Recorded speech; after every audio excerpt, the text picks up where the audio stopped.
पहला क्वेश्चन है, नराधम शब्द में समास कौन सा है? नराधम बताइए। देखिए समास का मतलब क्या होता है? देखिए समास का मतलब होता है छोटा करना। ठीक है, समास का मतलब क्या होता है? छोटा रूप।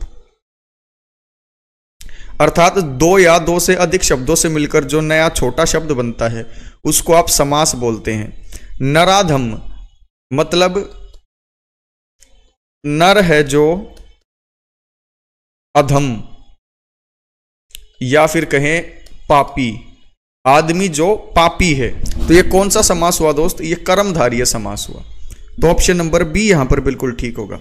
अब आप बोलेंगे कर्मधारय समास कौन सा होता है? देखिए वह समास जिसका पहला पद विशेषण हो और दूसरा पद विशेष्य होता हो, यानी कि एक आदमी नर है और वो कैसा है? पापी है। तो विशेषण कौन सा हुआ? उत्तर, जो दूसरा पद है। ठीक है, दूसरा पद क्या हुआ? विशेषण हुआ। और यहां पर आपने देखा कि कर्मधारय समास आपका लगेगा जिसका पहला पद विशेषण और दूसरा पद विशेष्य होता है। वो मैं बोलने में थोड़ा सा कंफ्यूजन हो गई, लेकिन आप समझ गए होंगे। ठीक है, या फिर कहे कि पूर्व पद और उत्तर पद में उपमान और उपमेय लगता हो, जहां पर भी उपमान और उपमेय की बात हो वहां पर भी कर्मधारय समास आएगा। तो नराधम में कर्मधारय समास है। नेक्स्ट क्वेश्चन है, निम्नांकित में से कौन सा शब्द तत्सम नहीं है? बताइए। भवन, पवन, गगन, जलन, बताइए। देखिए तत्सम शब्द होते हैं संस्कृत के वे शब्द जो हिंदी में जो के त्यों आ जाएं, और तद्भव होता है जो चेंज होकर आए। तो तत्सम नहीं है, बताइए। यानी कि कौन सा एक शब्द तद्भव है? आंसर होगा जलन। अब आप बोलेंगे सर कि इसका तत्सम शब्द क्या होगा? तो इसका तत्सम रूप होगा ज्वलन। ठीक है, कहते हैं ना ज्वलनशील पदार्थ। चलिए, तो आंसर डी होगा इसका। तीसरा क्वेश्चन है, कविंद्र शब्द में कौन सी संधि है? बताओ, कविंद्र शब्द में कौन सी संधि है? कविंद्र में अगर हम बात करें तो दीर्घ संधि होगी दोस्त। आप बोलेंगे सर दीर्घ संधि कैसे हुई? देखिए दीर्घ संधि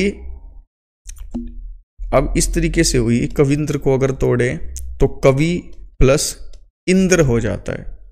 तो यहां पर जो ये नियम कहता है वो ये कहता है कि छोटी ई प्लस छोटी ई क्या बन जाती है? बड़ी ई बन जाती है। तो ये कविंद्र में ये बड़े ई की मात्रा आई ना, तो छोटी दो ई मिलकर ये बड़ी ई मिली। यानी कि जब ह्रस्व या दीर्घ, यानी कि ए ई उ के पश्चात यदि हम कोई ह्रस्व या फिर दीर्घ स्वर लगा दें तो दोनों मिलकर दीर्घ संधि का निर्माण करते हैं। तो दो छोटी ई से मिलकर बनी बड़ी ई, तो ये यहां पर दीर्घ संधि होगी कविंद्र में। ठीक है, नेक्स्ट क्वेश्चन की तरफ आगे बढ़ते हैं। नेक्स्ट क्वेश्चन फिर समास का आ गया भाई, छोटा रूप। शूलपाणी, आपसे पूछा गया है कि शूलपाणी में समास कौन सा है? बताइए। देखिए शूलपाणी का अगर हम देखें तो होगा, शूल है हाथ में जिसके। हम एक तरीके से इसको शंकर या शिवजी मान सकते हैं। तो ये कौन सा होगा? देखिए जिस समास के दोनों पद अप्रधान हो और समस्त पद के अर्थ के अतिरिक्त कोई सांकेतिक अर्थ प्रधान हो उसे बहुव्रीहि समास बोलते हैं। शूलपाणी बहुव्रीहि समास होगा क्योंकि ये शंकर की तरफ इशारा करता है। शूल है हाथ में जिसके, ठीक है ना। और बहुव्रीहि समास क्या होगा? कि जिसमें समास के दोनों पद अप्रधान हो और समस्त पद के अर्थ के भी अलावा कोई सांकेतिक अर्थ प्रदान हो उसे बहुव्रीहि समास आप बोलेंगे। तो चलो नेक्स्ट क्वेश्चन की तरफ बढ़ते हैं। नेक्स्ट है, गौशाला शब्द में समास कौन सा है? अब देखिए गौशाला, देखिए गौशाला में समास आएगा आपका गायों के लिए शाला। जैसे गायों के लिए शाला, गौशाला को हम अगर देखें तो बनेगी गायों के लिए शाला।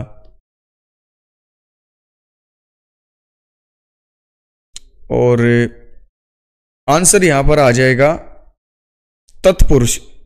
आंसर आएगा तत्पुरुष समास।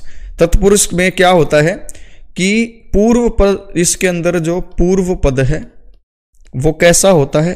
प्रधान होता है। और उत्तर पद गौण होता है। ठीक है, तो यहां पर आप क्या लगाएंगे? तत्पुरुष लगाएंगे। चलिए नेक्स्ट क्वेश्चन, हुलास शब्द का तत्सम रूप क्या है? बताइए। देखिए, जिन शब्दों को संस्कृत से बिना किसी चेंज के ले लिया जाता है उन्हें आप तत्सम बोलते हैं। ठीक है, तो हुलास शब्द का तत्सम रूप क्या है? देखिए, हुलास तो आपका तद्भव रूप है, तद्भव शब्द है। तो हुलास का ओरिजिनल शब्द क्या होगा संस्कृत का, जहां से यह निकला? उल्लास। क्या होगा? उल्लास। ठीक है, तो इसका तत्सम रूप उल्लास होगा। चलिए नेक्स्ट क्वेश्चन की तरफ आगे बढ़ते हैं। संविधान का संधि विच्छेद क्या है?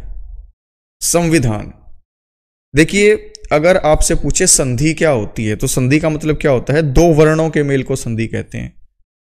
दो वर्णों के मेल को संधि कहते हैं। और संधि को तोड़ना, संधि को तोड़ना संधि विच्छेद कहलाता है। तो ये संधि विच्छेद क्या होता है, समझ गए ना? दो वर्णों के मेल को संधि बोलेंगे और संधि को तोड़ने को संधि विच्छेद बोलेंगे। तो संविधान का अगर संधि विच्छेद करेंगे तो कैसे होगा? सम प्लस विधान। तो ये कौन सी आपकी, तो आंसर क्या हो जाएगा? सम प्लस विधान। ऑप्शन नंबर बी आंसर आ गया। लेकिन अगर आपसे ये संधि पूछे कौन सी संधि होंगी, ये बताओ। ये व्यंजन संधि होगी। कौन सी संधि होगी? यहां पर ये व्यंजन संधि होगी, यानी कि व्यंजन का व्यंजन से या फिर किसी स्वर से मेल होने पर जो चेंज होता है उसे आप व्यंजन संधि कहते हैं। तो चलो आंसर बी की तरफ पहुंचे और बाकी चीजें भी आपको बताई। नेक्स्ट है, सज्जन शब्द का निम्न में से कौन सा संधि विच्छेद है? बताइए। सज्जन शब्द आपने देखा होगा। देखिए, इसका संधि विच्छेद है ऑप्शन नंबर बी, सत्य प्लस जन।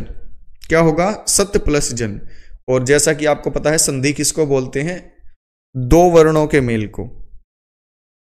ठीक है ना, दो वर्णों के मेल को। अब देखिए ये सज्जन हुआ कैसे? यहां पर हमने देखा कि सत्य प्लस जन से हुआ, और यहां पर आधा जो ये तय था और ये जो जय था ये किस में कन्वर्ट हुआ? इसमें। ठीक है, याद रखना है आपको। और ये व्यंजन संधि होगी। कौन सी होगी? व्यंजन संधि। चलिए, और व्यंजन संधि क्या होगा? व्यंजन का व्यंजन से या फिर व्यंजन का स्वर से या स्वर का व्यंजन से मेल होने पर जो विकार उत्पन्न होता है उसे आप व्यंजन संधि कहते हैं। चलिए नेक्स्ट क्वेश्चन की तरफ बढ़ते हैं। वर्धमान शब्द में प्रत्यय बताइए। देखिए, अगर बात करें उपसर्ग की तो वो लगता है आगे, और अगर बात करें प्रत्यय की वो लगता है पीछे। तो वर्धमान शब्द में प्रत्यय बताइए। प्रत्यय पीछे लगेगा, जल्दी मुझे बताओ। देखिए, वर्ध प्लस मान इससे मिलकर बना है आपका, तो आंसर कौन सा होगा? Option number A. अब वर्धमान का मतलब क्या होता है? देखिए, वर्धमान का मतलब होता है बढ़ता हुआ, वृद्धिशील, प्रोग्रेसिव जिसको बोलते हैं। तो वर्धमान का मतलब क्या होगा? प्रोग्रेसिव। चलिए, तो मैंने आपको विच्छेद भी करके दिखाया, तो प्रत्यय इसके अंदर मान होगा। नेक्स्ट क्वेश्चन देखते हैं।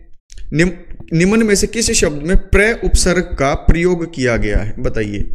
प्रय उपसर्ग का प्रयोग। अब देखिए एक एक करके इनको देखते हैं। ये प्रतीक्षा क्या होता है? प्रति प्लस इच्छा, ऐसे प्रतीक्षा बनता है। प्रवीण का प्रय प्लस वीण। हाँ भाई, प्रवीण है ये, तो प्रय प्लस वीण। प्रतिज्ञा, प्रति प्लस ज्ञा। पर्यावरण, परि प्लस आवरण। प्रय उपसर्ग किस में हो रहा है? प्रवीण में। ठीक है, किसके अंदर? प्रवीण में, बाकी के अंदर नहीं है। ठीक है, चलो यहां पर आंसर आपका बी वाला हो जाएगा।